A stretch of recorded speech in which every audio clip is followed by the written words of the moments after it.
कृष्ण कृष्ण कृष्ण हरे हरे, हरे राम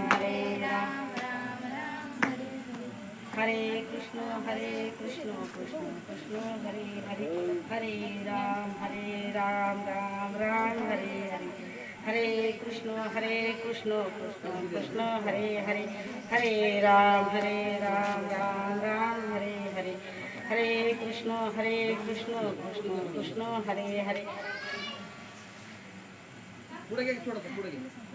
हरे राम राम राम हरे हरे, हरे कृष्ण कृष्ण कृष्ण हरे हरे, हरे राम राम राम हरे हरे, हरे कृष्ण कृष्ण कृष्ण हरे हरे, हरे राम हरे राम राम हरे हरे, हरे कृष्ण कृष्ण कृष्ण हरे हरे, पुंडलिक वरदाहारी विठ्ठल श्री ज्ञानदेव तुकाराम, पंढरीनाथ भगवान की जय, माऊली ज्ञानेश्वर महाराज की जय, संत तुकाराम महाराज की जय, श्री राम प्रभु की जय, श्री स्वामी समर्थ महाराज की जय, श्री गोसावी बाबा की जय, श्री परम पूज्य रामानंद सरस्वती महाराज की जय, सब संतन की जय.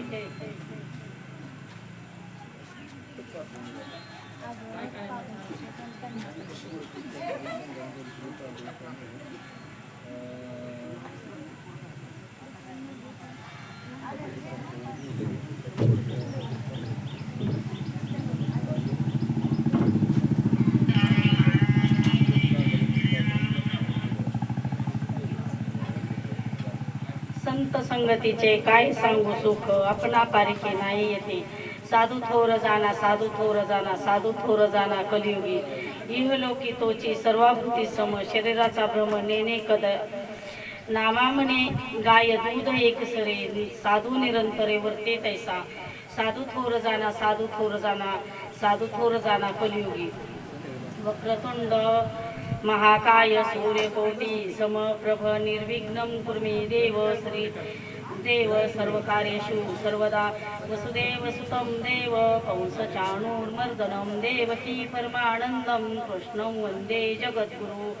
नमो सद्गुरु तुकया ज्ञानदीपा, नमो सद्गुरु सच्चिदानंद रूपा, नमो सद्गुरु भक्त कल्याणमूर्ती, नमो सद्गुरु भास्करा पूर्ण कीर्ती. गुरुर्ब्रह्मा गुरुर्विष्णू गुरुर्देवो महेश्वरा, गुरुर साक्षात परब्रह्म तस्मै श्री गुरुवे नमः. सर्वमंगल मांगल्ये शिवे सर्वार्थ साधिके, शरण्ये त्र्यंबके गौरी नारायणी नमस्तुते, नारायणी नमस्तुते. आज या ठिकाणी गोसावी बाबाच्या जयंतीनिमित्त वर्ष 14वे आणि आजचा 5वा दिवस, या 5व्या दिवशीची प्रवचन सेवा ही माझ्याकडे आली आहे. तर या 5व्या दिवशीची प्रवचन सेवा करण्याची संधी ही नाना वहिनी आणि आदरणीय काकीनी आणि आदरणीय करडे महाराजांनी दिली, याबद्दल मी त्यांचं प्रथमतः आभार मानते. संत संगतीचे काय सांगू सुख, आपणा पारिके नाही येते. साधू थोर जाना साधू थोर जाना कलियुगी. प्रस्तुत प्राप्त प्रसंगी प्रवचन रूपी सेवेकरिता निवडलेला हा अभंग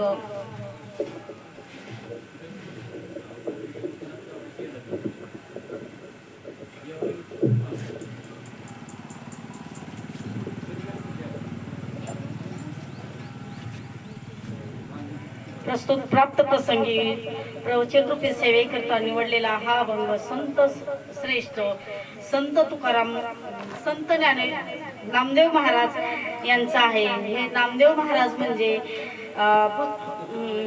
पंढरीनाथांचे सगळ्यात लाडके आणि लढीवाळ भक्त आहेत. ह्यांचा हा 4 चरणाचा अभंग संत संगतीचे महत्त्व सांगणारा हा अभंग आहे. तर ज्ञानेश्वर नामदेव महाराज हे संत संगतीचे महत्त्व सांगतात. तर आणि ह्याच्यातून सुरुवातीला महात्म्य सांगतात हे की संत संगतीचे कुठल्याही गोष्टीचे महात्म्य अथवा महत्त्व जाणल्याशिवाय आपल्याला त्याच्याबद्दल गोडी लागत नाही अथवा ते ऐकू वाटत नाही. कुठल्याही वस्तूचं अथवा परिसराचं वर्णन केल्याशिवाय त्याच्याबद्दल आपल्याला आस्था, प्रेम, जिव्हाळा निर्माण होत नाही. म्हणून सर्वप्रथम हे संत संगतीचे महात्म्य सांगत आहेत.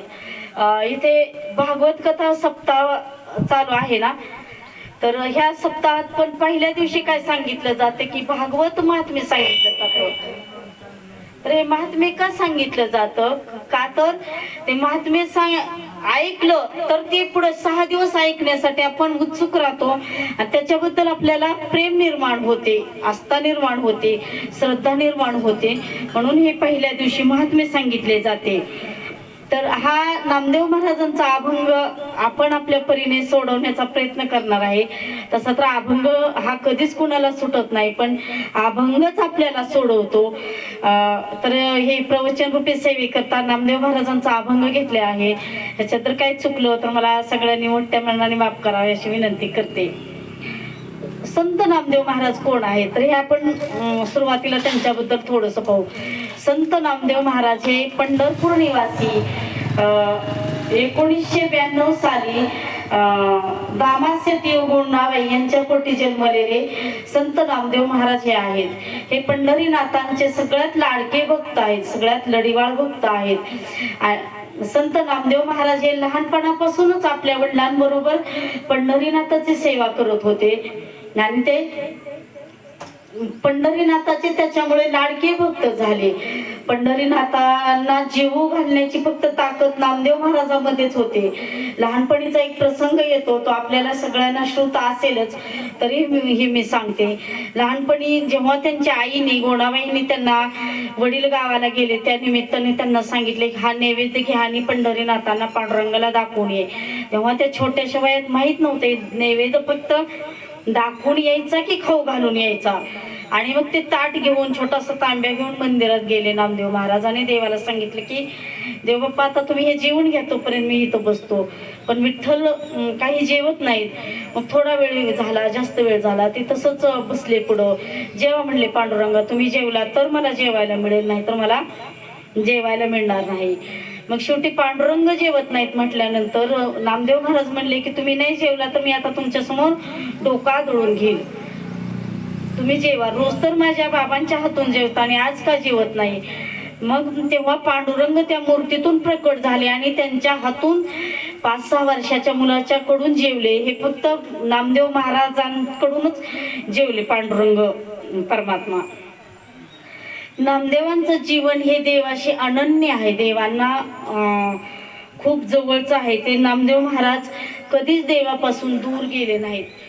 तर नामदेव महाराज काय सांगतात की संत संगतीचे काय सांगू सुख. संत तर आपण पहिल्यांदा थोडा अभंग सोडवण्याचा प्रयत्न करू. संत तर संत म्हणजे कोण आहेत? ह्यांच्या काय, ह्यांच्या संगतीत काय सुख आहे? सुख पाहता आपल्या संसारात जर पाहिलं तर खूप दुःख आहे. सुख पाहता जवा पाड दुःख डोंगरा एवढे असं आपल्या संसारात आहे. पण संत संगतीत फक्त सुख आहे. आणि आपल्या संसारात सुख आहे का? तर आपल्या संसारात कुठेच सुख नाही. आपल्या संसारात सगळीकडे दुःखच आहे. आणि जर एखादी गोष्ट जरी आपल्या संसारात आपल्याला जरी सुखाची वाटली तर ती चिरकाल ठरणारी नसते. ते थोड्या दिवसात ते सुख संपतं आणि दुःख येतं. एका महिलेला बरेच दिवस मूल नव्हतं आणि तिला थोड्या दिवसांनी मूल झालं. मूल झाल्यानंतर गावभर पेढे वाटले, बारसं मोठं केलं. त्याच्यानंतर ते थोडं मोठं झालं, खोड्या करायला लागले. मग तिला थोडा वैताग आला, म्हणजे ते सुख थोडं कमी झालं. ती वैतागली त्याच्यावर. मग थोडं मोठं झालं, शाळेत जाईना, कॉलेजमध्ये जाईना, मग तिला वैताग आला. मग ते थोडं सुख कमी झालं, दुःख वाटू लागलं. परत मोठं झालं आणि ते चोऱ्या दरोडे करायला लागले. तेव्हा तिला असं वाटलं की अरे देवा, हे नसतं झालं तर बरं झालं असतं. म्हणजे हे मूल झालेल्याचं सुख हे एक दिवस संपलं तिचं आणि तिथं दुःख आलं. तसंच एखाद्याने गाडी जर घेतली तर ती गाडीचं सुख किती दिवस असतं? थोडे दिवस असतं. ते पेट्रोल महागलं, पेट्रोल टाकावं लागलं की माणसाला दुःख होतं. तसे ती जर जाऊन कुठं धडकली तर तेव्हा वाटतं की गाडी घेतली नसती तर बरं झालं असतं. म्हणजे ते गाडीचं पण सुख हे संपणार आहे आणि कुठलेही संसारातले सुख हे संपणार आहे. तर संतांच्या संगतीत का जावं, संतन के संग लाग रे. संत हे खूप आनंद देतात आणि संत नामदेव महाराज जर म्हटलं तर नामदेव महाराजांनी हे संत संगतीचा अध्यात्माचा खूप प्रचार आणि प्रसार केला आहे. तसं कळस म्हटलं अध्यात्माचा जर लावला कोणी तर तुकाराम महाराजांनी लावला. पाया हा ज्ञानोबारायांनी रचला, पण प्रचार आणि प्रसार हा नामदेव महाराजांनी केला. पूर्ण भारतभर भ्रमंती करून नामदेव महाराजांनी आपल्या धर्माचा प्रचार आणि प्रसार केला. संत म्हणजे कोण आहे, त्यांना कसं ओळखावं, त्यांनी कुठली तरी भगवी कपडे घातली म्हणजे त्यांना ओळखावं का, ते संत म्हणावेत का, तर तसं नाही. संत हा त्याची व्यवस्था पाहून संत नाही ठरवायचा, तर त्याची अवस्था पाहून संत ठरवायचा. व्यवस्था म्हणजे एखादा 10 लाखाच्या मर्सिडीज मध्ये आला म्हणजे खूप मोठा संत झाला असं नाही, तर तो आतून कुठल्या अवस्थेला पोचलेला आहे. संत तुकाराम महाराजासारख्या अवस्थेला पोचलेला आहे. तो किती विरक्त जीवन जगतो, त्याला किती ह्या संसारातली किती आशा आहे, लोभ आहे, याच्यावरून आपण संत ठरवायचं नाही. एखाद्या देवमान्य संतांच्या संगतीत आपण जायचं असं नामदेव महाराज ह्याच्यातून सांगतात, अभंगातून सांगतात. संत हे कसे आहेत, संत हे दयाळू आहेत, कृपाळू आहेत, प्रेम भरीत आहेत. त्यांच्या जवळ येणाराचा ते प्रत्येकाचा सगळ्यांचा उद्धार करतात. कुणाकुणाचा ते उद्धार करतात, ते जडाचाही उद्धार करतात, जीवाचाही करतात आणि साधू संतांचाही करतात उद्धार. तर जडाचा उद्धार केलं म्हणजे जड म्हणजे काय, ज्यांना जीव नाही, ज्यांच्यात काही तत्व नाही ते जड. जड म्हणजे काय तर दगड, माती, धोंडे. तर जडाचा कुणाचा उद्धार केला तर संत ज्ञानेश्वर माऊलीने भिंतीचा उद्धार केला. एकदा अशीच 4 भावंड भिंतीवर बसले होते. सकाळचं ऊन, हिवाळ्याच्या दिवसात ऊन खात बसले होते भिंतीवर. त्यांना समजलं की चांगदेव महाराज हे पुढून बरेचसे त्यांचे शिष्य घेऊन सिंहावर बसून सापाचा चाबूक करून घेऊन आलेले आहेत आणि ते 4 भावंडे भिंतीवर बसलेले आहेत. तर ते म्हणले आता आपण ह्यांना सामोरे कसं जायचं. त्यांना ज्ञानेश्वर चांगदेव महाराजांना सांगायचं होतं की मी हे जे क्रूर पशु आहेत ह्यांना अंकित केलेले आहेत, हे माझं ऐकते ती. पण ज्ञानेश्वर माऊलींनी त्यांना सांगितलं तुम्ही तर चालते बोलते फिरणारे क्रूर पशु का होईना घेऊन आलो, पण मी न चालती न बोलती जड अशी भिंत, त्या भिंतीलाच त्यांनी चालवत नेलं आणि ती भिंत आज 800-850 वर्ष झालं त्याची पूजा चालू आहे. तसं शिळा, ज्या शिळेवर बसून तुकाराम महाराजांनी जप केला त्या शिळेचंही मंदिर झालं आणि त्या शिळेचाही उद्धार केला. त्या शिळेचेही तिथं आपण सगळे दर्शन घ्यायला जातो.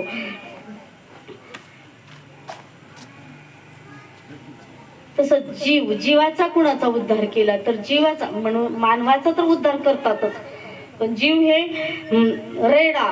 रेडामुखी वेद बोलवले ज्ञानेश्वर माऊलीने, ते रेड्याचा उद्धार केला. त्या रेड्याच्या जाळे फाट्याला समाधी आहे, तिथं अखंड हरिनाम सप्ताह चालू आहे आणि तिथं सगळे लोक जाऊन दर्शन घेतात.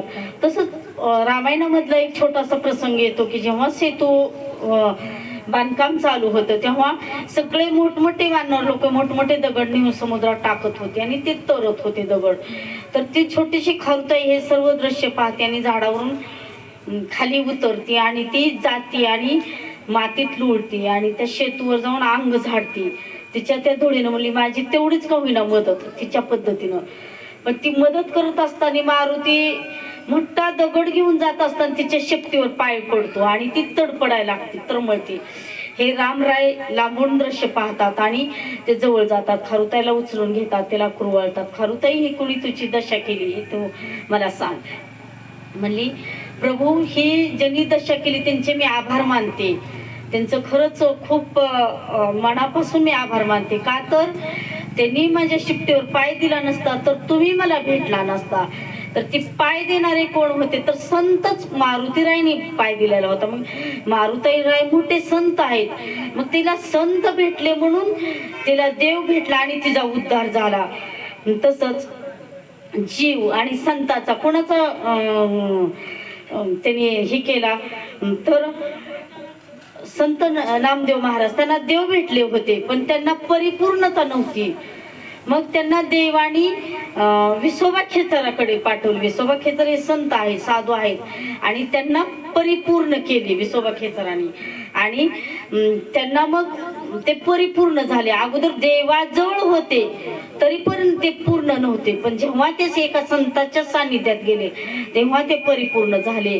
आणि ते कसे अर्धे आहेत का कच्चे आहेत हे कोणी ओळखलं, हे कोणी सांगितलं तर हे संत गोरोबा काकाने सांगितलं की जेव्हा ते संत भेटले तेव्हाच ते परिपूर्ण झाले आणि कच्चे होते ते पक्के झाले. तर असे असे संत आहेत, असे आपण संत ओळखले पाहिजेत. आपण एखाद्या देवमान्य संतांच्या सानिध्यात गेलं पाहिजे. तर संगत कुणाची करावी? संगत करताना हा मनुष्य जीव कायमचा फसत आलेला आहे. त्याला काही कळत नाही, कुणाची करावी कशाची करावी हे कळलं तरच उत्कर्ष उद्धार आहे, नाहीतर सर्व जीवाची अधोगती आहे. जीव हा संगत करताना फसतो आणि चांगल्याकडे न जाता वाम मार्गाला जातो. आज इथेच पाहता आता इथं एवढा कीर्तन सप्ताह आहे, किती लोक आहेत म्हणजे चांगल्याकडे लोक वळत नाहीत. आणि जर इथं जर नानाने एक टीप टाकली असते की कोणीतरी मोठी एखादी सेलिब्रिटी येऊन इथं फक्त कथेला येऊन भेट देऊन जाणार आहे तर किती लोक आले असते.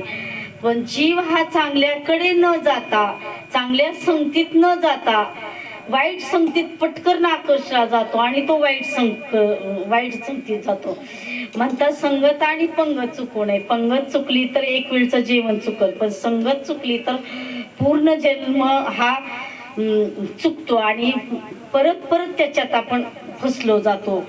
तर संगत हे 3 प्रकारचे आहे. संगत पण संगत विसंगत आणि कुसंगत हे 3 प्रकारचे संगत आहेत. तर आपण कुठल्या संगतीत जावं? तर विसंगत आहे. विसंगत म्हणजे विरुद्ध संगत आहे. विरुद्ध संगतीत गेलं तर काही त्याचा उपयोग नाही. विरुद्ध संगत कोणाची आहे? रावण आणि विभीषण आहे, ह्यांची विरुद्ध संगत आहे. एक राम भक्त आहे आणि एक रामाचा द्वेष करणारा आहे. तर ही विसंगत झाली. तसं संत तुकाराम महाराज काय म्हणतात की कानडीने केला मराठी भ्रतार, एकाचे उत्तर एका नये, तैसे मज नको करू कमळापती, देई संग सदा सज्जनाचा. स्वतः तुकाराम महाराजांनी काय सांगितलं की कानडीने केला मराठी भ्रतार म्हणजे कर्नाटकी महिलेने एक मराठी नवरा केला आणि ते दोघांचं काहीच संवाद होईना का, तर ती कर्नाटकी आणि हा मराठी, ते दोघांची विसंगत झाली. ही एक बोलायची आणि हा एक समजायचा. तरी ते संत तुकाराम महाराज म्हणतात की कानडीने केला मराठी भ्रतार, तैसे मज नको करू कमळापती. तसं माझला नको कमळापती, पांडुरंगा तुम्हाला तशी संगत देऊ नको. तर संगत मला कोणाची दी? तर संत संग देई संग सदा सज्जनाचा, मला सज्जनाची संगत दे. ही विसंगत झाली म्हणजे विरुद्ध. तर कुसंगत काय आहे? कुसंगत म्हणजे दुर्जनांची संगत आहे, वाईट संगत आहे. त्या वाईट संगतीत गेलं की सर्वनाशच आहे. एक छोटीशी एक कथा आठवते, ते सांगते मी तुम्हाला. एक छोटा मुलगा आहे 3 वर्षाचा आणि एक मुलगी आहे 5 ते 6 वर्षाची. वडील होते, ते खाऊने, ते खाल्लं, पिऊने, ते पेले आणि लवकरच देवाघरी निघून गेले. आई आहे आणि ती रोज आई कामासाठी रानात जाते, रोजीरोटी कमवून आणून मुलांना पालन पोषण करते. पण त्या आईलाही काहीतरी आघात झाला आणि ती एक दिवस अचानक वारते. मग सगळे पाहुणे रावळे येतात, तिचा अंत्यसंस्कार करतात. पण तो छोटा मुलगा आहे, तो 2 ते 3 वर्षाचा आहे, त्याला काही समजत नाही. पण तरी त्याला एवढं समजतं की आई आहे, ती माझ्यावर खूप प्रेम करते आणि मला ती पाहिजे आहे. म्हणजे त्याला 95% नाही समजत, पण 5% समजते. आणि 6 वर्षाची मुलगी आहे, ती त्या मुलाचा सांभाळ करते. आई जेव्हा रानात जाते तेव्हा ती दिवसभर त्याला सांभाळते. मग तो दिवसभर मुलगा रडतो आणि संध्याकाळी तिला विचारतो की माझी आई कुठं आहे? तर कुठे गेली माझी आई? तर ती त्याला समजावते. एक दिवस जातो, दुसऱ्या दिवशी खूप रडतो तो. दिवसभर काहीच खात नाही. मग सगळे पाहुणे वगैरे असतात जवळचे, ते म्हणतात की तूच गाई घे बाई आणि तू त्याला गप्प बसव, खाऊ घाल. संध्याकाळच्या 9, 10, 11 वाजता ती त्या मुलाला घेते आणि माडीवर जाते.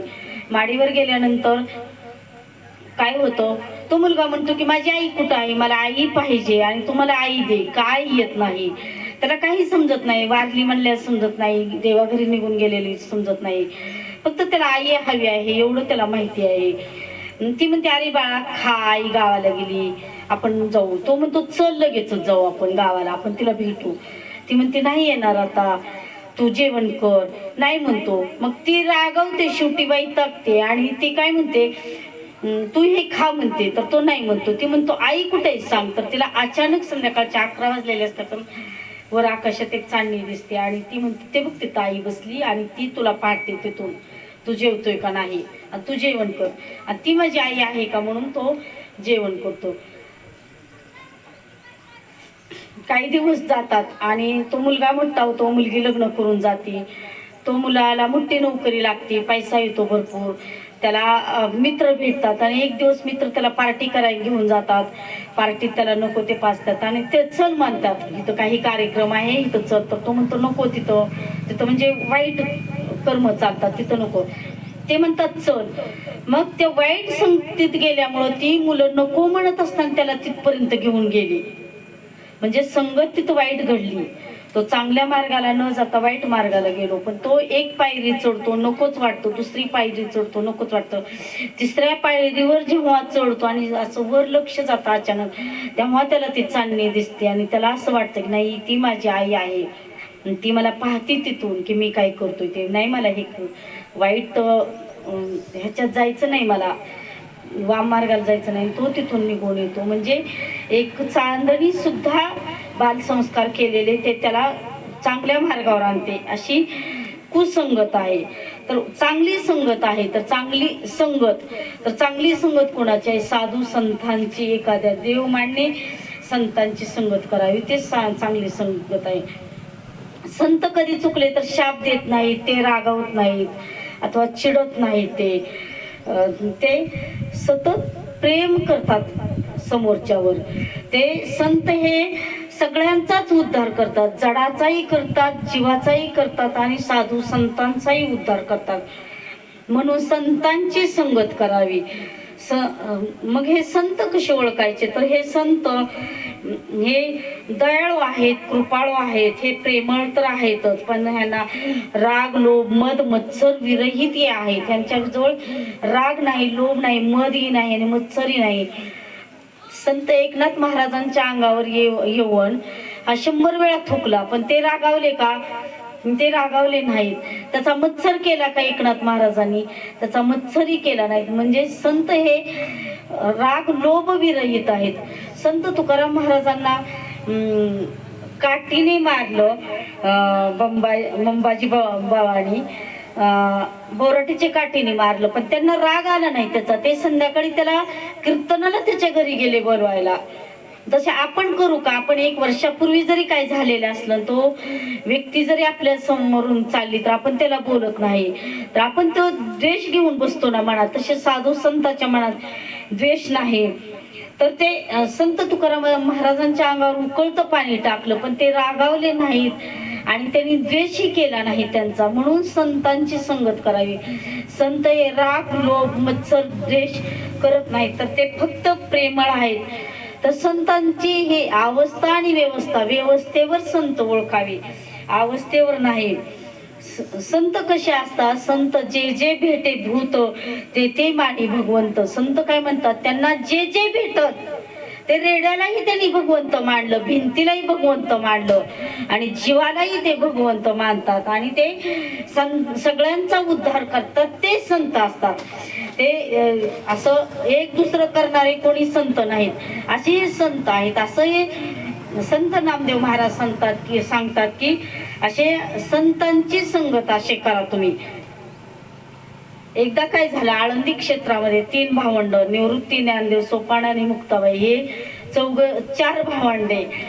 तर हे म्हणजे राहत होते तिथं आणि त्यांचं बरचसे ज्ञानेश्वर माऊलींचं त्यांचं बरेचसे कार्य संपत आलेलं असतं, पण त्यांचं एक इच्छा राहिलेली असते, एक कार्य राहिलेलं असतं, ते म्हणजे तीर्थयात्रा करायची.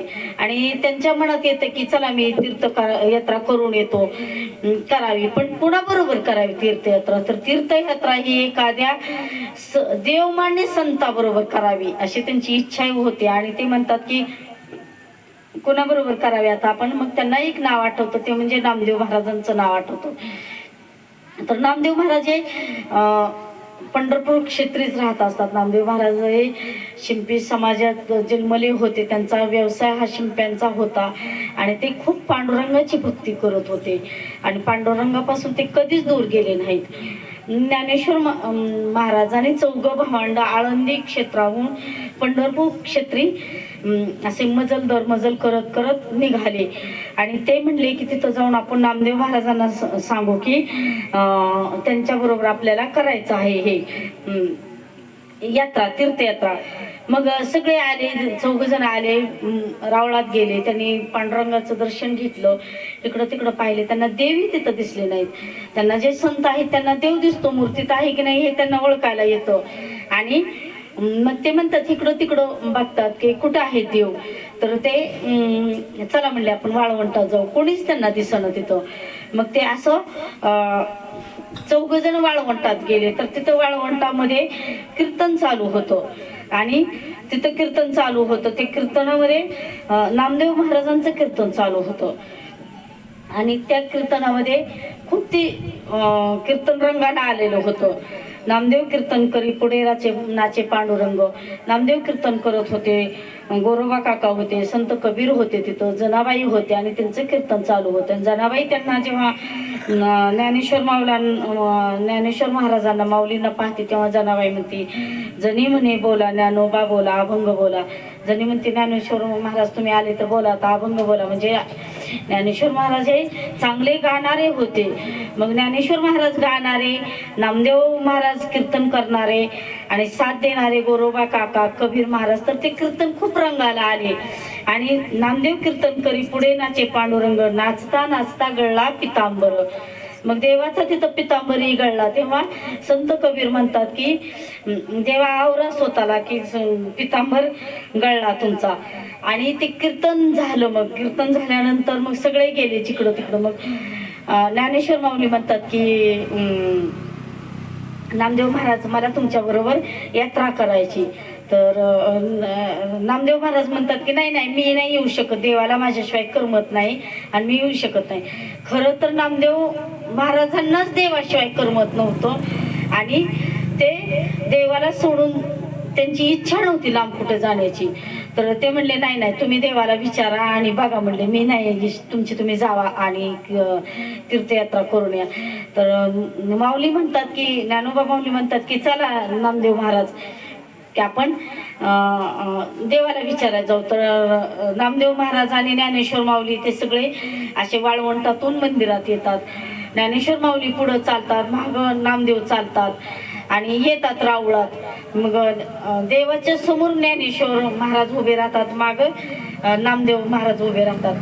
आणि मग ज्ञानेश्वर महाराज देवांना विचारतात की देवा मला तीर्थयात्रा करायची आहे, पण मला नामदेव महाराजांसोबत तीर्थयात्रा करायची आहे. तर मला नामदेव महाराजांना घेऊन जायचं आहे, मी घेऊन जाऊ का? तर देव म्हणतात घेऊन जा. तर नामदेव महाराज ज्ञानेश्वर माऊलींच्या मागून खुणवतात की नाही नाही देवा नाही म्हणा, तुम्ही त्यांना जाऊ द्या एकट्याला, नाही म्हणा. तर देव म्हणतात की जावा नामदेव महाराज तुम्ही तीर्थयात्रेला जा यांच्याबरोबर. तर नामदेवांना देवाला सोडून जायचं नव्हतं, नामदेवांना देवाशिवाय करमतच नव्हतं. ते म्हणतात की मी नाही जाणार. तर देव म्हणतात की अरे नामा तुला ज्ञान नामाची मागणी करतोय, असा तसा साधारण व्यक्ती नाही कोणी मागायला, ज्ञान हे नामाची मागणी करतोय, तर तू जा त्याच्या बरोबर. तर नामदेव महाराजांना वाटतं की देव का मला द्यायला लागलेत ह्यांना. पण मागाय आल्यानंतर ती समोरचा व्यक्ती कसा आहे त्याच्या योग्यतेवर मागणारा द्यायचं का नाही द्यायचं ठरवतो. एक खेडेगावची मुलगी असते आणि ती लग्न करून जाती सासरी गेल्यानंतर पहिल्यांदा सुरुवातीला पंचमी, राखी पौर्णिमा काय होतं तिचं, पण पुढं दिवाळी सण येतो. दिवाळी सण आल्यानंतर त्याच्या घरचे ठरवतात की आता हिला माहेरी नाही पाठवायची, ह्या वर्षी दिवाळी आपल्या इथेच करायची, का तर पहिली दिवाळी आहे, पहिले लक्ष्मीपूजन आहे ना, आपली लक्ष्मी आपल्या घरीच ठेवायची. मग सगळे ठरवतात तसे. तर ती मुलगी पण म्हणते बरं ठीक आहे म्हणते. पण काय झालं, तिचा मामा मुंबईला राहत असतो आणि तो खूप मोठा अधिकारी असतो आणि ते अधिकारी असतात आणि ती त्या गावाहून सुट्टीला चाललेली असतात. तर ते वाटाने येता येता सांगतात की आपण हिला घेऊन जाऊ जाता जातात. त्यांच्या दारात येतात, गाड्या उभा राहतात, त्या बॉडीगार्ड लोकांच्या गाड्या उभा राहतात. ते मोठे अधिकारी होते, कलेक्टर समजू आपण, ते कलेक्टर होते मोठे, आणि ते आले न्यायला. मग त्यांचं सगळं चहा पाणी त्यांचं आतिथ्य झालं आणि त्यांनी मग सासरे बुवा विचारतात की तुम्ही का आलाय, की ते म्हणतात की दिवाळीचा सण आहे आता आणि आम्ही तिकडं चाललोय, तर जाता जाता हिला घेऊन जायचंय म्हणून आम्ही आलोय. तेव्हा मग आता त्यांना नाही म्हणताच येत नाही ना, का तर कोण आले मागायला, कोण आले न्यायला, त्याच्यावर पाठवायचं का नाही हे ठरवतात आणि त्या मुलीला पाठवतात. तसं देवाला ज्ञानदेव आलेत मागायला, नामाला ज्ञानदेव आलेत मागायला, देवाला मनाही म्हणताच येत नाही.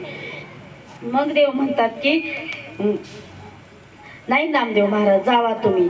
तर नामदेव महाराज म्हणतात का तुम्ही मला द्यायला लागला. तेव्हा त्यांना देव समजावून सांगतात, ज्ञाना माझा महाविष्णूचा अवतार, ज्ञाना दुसरा तिसरा कोणी नाही, ज्ञानदेव म्हणजे मीच आहे आणि मी तुझ्या बरोबर आहेच सतत, तो असं समजू नको दुसरं कोणी आहे.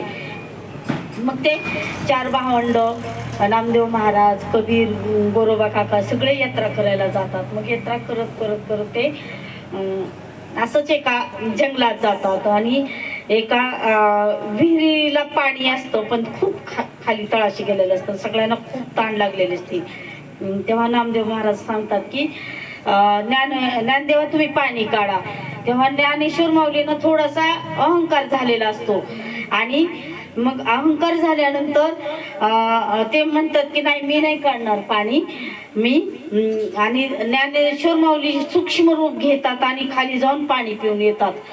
म्हणतात आता तुमची तुम्ही पाणी प्या नामदेव महाराजांना. तर नामदेव महाराजांना खूप वाईट वाटतं. मग ते देवाची तिथूनच विनवणी करतात आणि देव तिथं येतात आणि देवाने ती विहिरीला पाणी आणतात की ती पूर्ण विहीर भरून खाली वाहायला लागते आणि मग सगळे पाणी पितात. म्हणजे ज्ञानेश्वर माऊली एकटे पाणी पिले पण नामदेव महाराजांनी सगळ्यांना पाणी पाजलं. हे नामदेव महाराजांच्या तीर्थयात्रेत एक कथा निघती. तसेच औंढ्या नागनाथाच्या मंदिराची एक कथा निघती.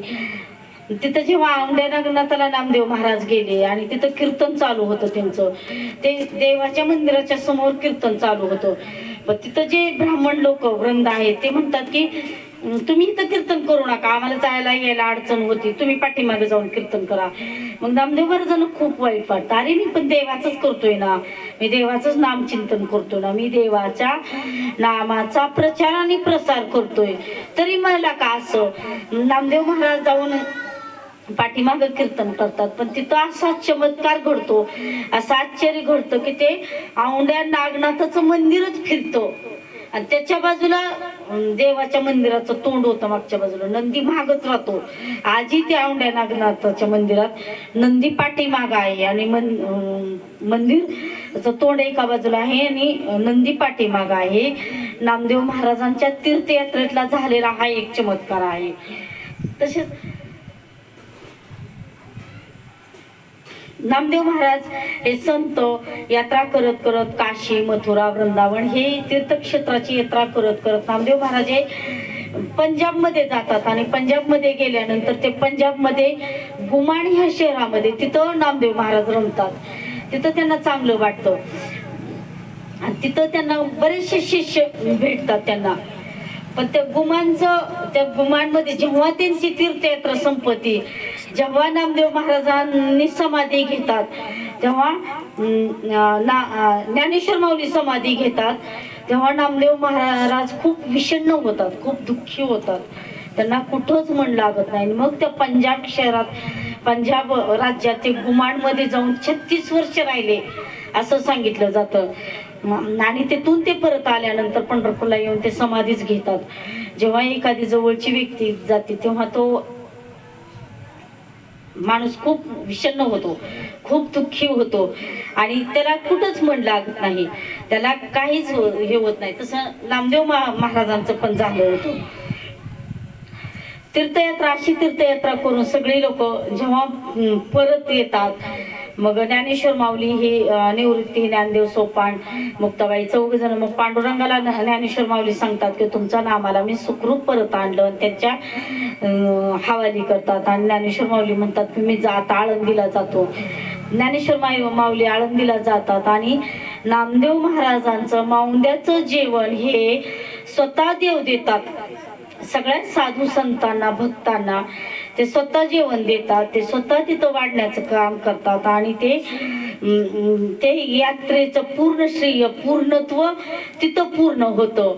मग माऊंद्याचं जेवण झाल्यानंतर तिथं काही साधू संत आलेले असतात. तेव्हा नामदेव महाराजांना विचारतात की महाराज, तुम्ही ज्ञानदेव भगवान वैष्णव मोठा असं म्हटलं जातं, तर तुम्ही त्यांच्या संगतीत गेला, त्यांच्याबरोबर तीर्थयात्रा केली, तुम्हाला काही त्याचा फायदा झाला का? काय त्याचं काय झालं का? त्याचं तुम्हाला अनुभूती आली का काही तुम्हाला त्याची?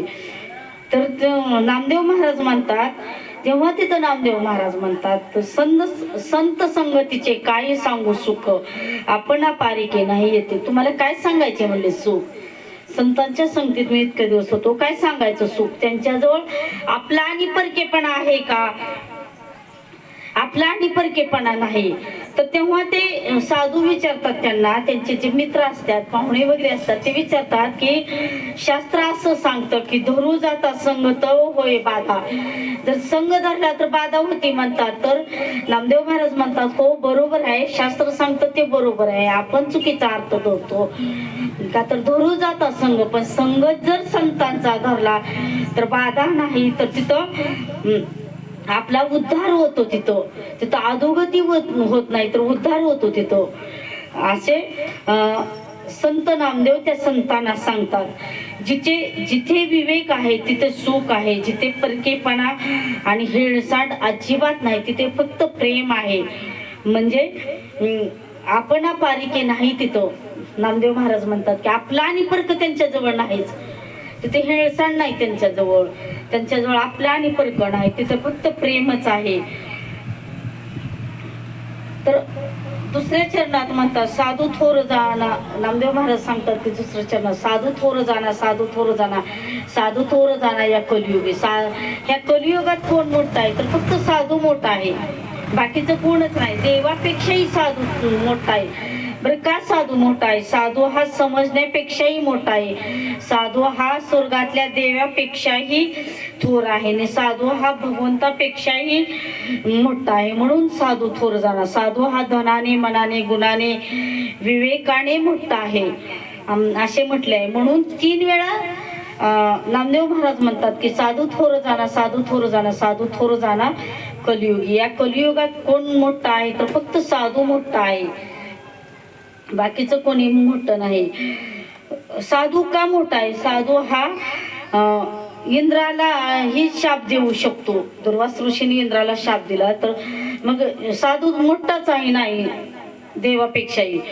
आणि साधू हा देवालाही मार्गदर्शन करतो. देवाचे वडील श्रीराम प्रभूचे वडील दशरथांना मार्गदर्शन करणारे वशिष्ठ ऋषी आहेत. म्हणजे साधू हा देवालाही मार्गदर्शन करतो, देवाच्या वडिलांनाही मार्गदर्शन करू शकतो. मग साधू थोरच आहे असे सांगून नामदेव महाराज निश्चिंती करतात की साधू थोर जाणार, साधू थोर जाणार कलियुगी. म्हणजे कलियुगात साधू थोरच आहे हे निश्चिंती करतात, हे समजून देतात ह्याच्यातून. इहलोकी तोची सर्वाभूती सम, शरीराचा भ्रम नव्हे कदा. इहलोकी म्हणजे ह्या लोकामध्ये तोच सर्वाभूती सम आहे. ह्या लोकामध्ये तो सगळ्यांना सम मानणार आहे, सगळ्यांना सम मार्गाने आहे. त्यांनी जड जीव आणि साधू संत सगळ्यांना सम मानलं. कुणालाही मोठा छोटा, गरीब श्रीमंत कुणालाही मानलं नाही. एखादी आई पण आपल्या मुलाला सम मानत नाही. तिला 2 मुलं जरी असली तर एका मुलावर जास्त प्रेम असतं आईचं आणि एका मुलावर थोडंसं जरा चांगला बघून त्या मुलावर थोडंसं कमी असतं आईचं.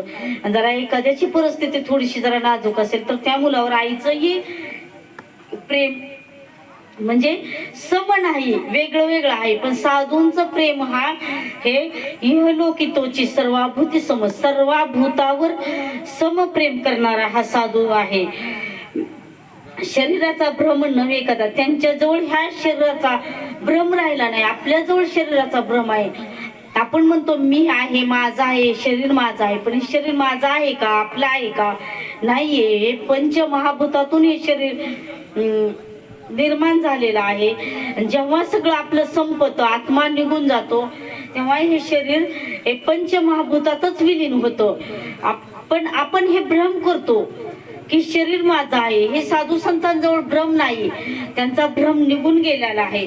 शरीराचा भ्रम नव्हे कदा. त्यांना कधीच स्वतःच्या शरीराचा भ्रम राहिला नाही. त्यांच्या शरीराचा भ्रम निघून गेलेला आहे. ते शरीराचा विसर पडलेला आहे त्यांना. एक छोटीशी मी कथा ऐकलेली आहे.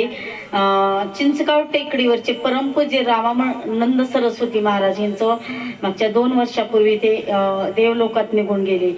पण त्यांचं वय त्याच्या अगोदर 1 वर्षभर 93 वर्ष वय होतं. एकदम सडपातळ होते.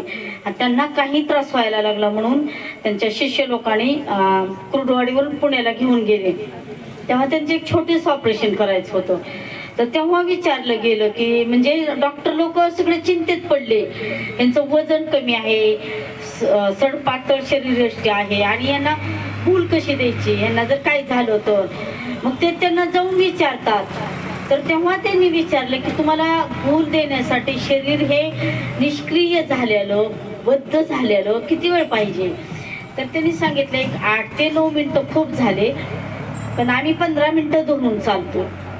तर ते म्हणले मी तुम्हाला कमरेपासून खाली हे अर्धा तास शरीर निष्क्रिय करून देतो, तुम्ही त्याला भूल द्यायची गरज नाही. आणि ते इतकं म्हणजे परम मोच्च असं गाठलेले संत होते खरंच. त्यांनी ते अर्धा तास शरीर त्यांना हे करून ठेवलं, निष्क्रिय म्हणजे बद्ध करून ठेवलं. त्यांनी ते ऑपरेशन करून घेतलं. त्याच्यानंतर एक 15 मिनिटांनी त्यांनी स्वतःच्या शरीराचा थोडा थोडा ताबा घेतला. असे संत आहेत म्हणजे त्यांना त्यांच्या शरीरावर विजय मिळवलेला आहे. नामा म्हणे गाय दूध एक सार, साधू निरंतर वर्ते तैसा. नामदेव महाराज शेवटच्या चरणात म्हणतात की नामा म्हणे गाय दूध एक सार. आपली जी गाय आहे, आपली जी गोमाता आहे, दूध एक सार. ती दूध देताना सगळ्यांना कसं देते? सगळ्यांना एकसारखं देते. कुणाला काय लाल पांढरं निळं हिरवं देते का? तर कुणाला काय परकेपणा करते का? नाही. ती जे वासराला दूध देते, तिच्या मुलाला लेकराला दूध देते, तेच दूध ती माणसांना पण देते, माणसांच्या पण मुलांना देते. नामा म्हणे गाय दूध एकसार. म्हणजे दूध जसं एकसारखं देते तसं साधू निरंतर वर्ते तैसा. तसा साधू पण काय करतो? निरंतर. साधू पण निरंतर एकसारखा, सगळ्यांभोवती तो एकसारखा वागतो. तो कुणाला जवळचा धरत नाही, लांबचा धरत नाही, तो गरीब धरत नाही, श्रीमंत धरत नाही. तो सगळ्यांना एक समान, जे जे भेटे भूत ते ते मानी भगवंत असं साधू संत मानतात. आणि ते सगळ्यांना भेदभाव न करता जगाचा उद्धार करतात. त्यांनी कुणाचा उद्धार? तर सगळ्यांचा उद्धार केला, जडाचा केला, जीवाचा केला आणि सगळ्यांचाच उद्धार केला. असे साधू संत नसतात. म्हणून संत नामदेव महाराजांनी ह्या अभंगातून संत संगतीचे काय सांगू सुख, नाम आपण पारिके नाही येते. साधू थोर जाणा, साधू थोर जाणा, साधू थोर जाणा या कलियुगी. इहलोकी तोची सर्वाभूती सम, शरीराचा भ्रम नेणे कदा. नावा म्हणे गाय दूध एक सार, साधू निरंतर वर्ते तैसा. याच्यातून आपल्याला संत नामदेव महाराजांनी साधू संतांचं वर्णन, साधूच्या संगतीत जाण्याचं वर्णन केलेलं आहे. का तर साधूच्या संगतीत गेले तरच आपला उद्धार आहे, आपल्याला मोक्ष आहे. नाहीतर आपल्याला परत 84 योनीच्या फेऱ्यात अडकावं लागणार आहे. म्हणून आपल्याला संत जे सांगतात ते कळवळीने सांगतात आणि आपण त्यांच्या कुठल्या तरी वचनावर आपण श्रद्धा ठेवून भाव ठेवून आपणही त्या प्रकारे जीवनाची वाटचाल करावी असे संतांचे सांगणे आहे. आज इथे प्रवचन रूपी सेवा ही मी केली. हे माझं स्वतःचं काही नाही, हे मी अभंग आणि खूप थोडा वेळ म्हणजे मला मिळाला. शाळा तर चालूच आहे माझी, परत मीटिंग ट्रेनिंग होतं माझं, आणि त्याच्यातून 2 महिन्यापूर्वी माझे वडील गेले. त्याच्यातून मी खूप विषण्ण आणि ह्याच्या परिस्थितीतून जाते. त्याच्यामुळे थोडंसं मनही एवढं नामदेव महाराजांसारखं झालं. त्याच्यातूनही वडिलांची इच्छा होती माझ्या की माझ्या ह्यांनी प्रवचन करावं. त्यांना खूप आनंद वाटायचा. माझ्या वडिलांचं पण जीवन एक म्हणजे इथं नाही सांगावं वाटत, पण सांगते थोडंसं. ते खरंच संत तुकाराम महाराजांसारखे वैराग्य जीवन जिंकले. एकनाथ महाराजांसारखे ते खूप शांत होते आणि सहजासहजी 2 दिवसात अगदी निघून गेली. आणि ह्यांचा आशीर्वाद मला ते कुठून तरी पाहत असते, त्यांना खरीच आनंद होत असेल. आणि मी जे हे आज प्रवचन केले हे माझं स्वतःचं काही नव्हतं, हे संतांचं होतं, ग्रंथांचं होतं. जे काही बरोबर होतं हे त्यांचं होतं. जे काही चुकलं असेल ते माझं आहे. आणि मला चुकलं म्हणून तुम्ही सगळ्यांनी मिळून बुद्धीचा दोष म्हणून माफ करावं. मला इथं प्रवचन रूपी सेवा करण्याची संधी नानांनी, वहिनींनी, आदरणीय काकीने दिली. खरं तर श्रेय करडे महाराजांचं आहे. खरंच म्हणजे मला एक सांगते मी इथून या गादीवरून, पण खरंच मुलीनं तुम्ही खूप भाग्यवान आहात. का तर असा बाप मिळणं कधीच शक्य नसतं.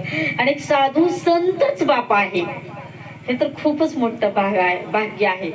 पण जेव्हा मुली जातात ना तेव्हा महाराज खूप दुःख होतं. पण मला इथं नाही सांगायचं तरी सांगते, मुलीनं जेव्हा बाप जातो ना तेव्हा म्हणजे ह्या जगात कुठंच त्या दुःखाला म्हणजे कशांचीच त्यांनी भरून येत नाही, हे मात्र नक्की आहे.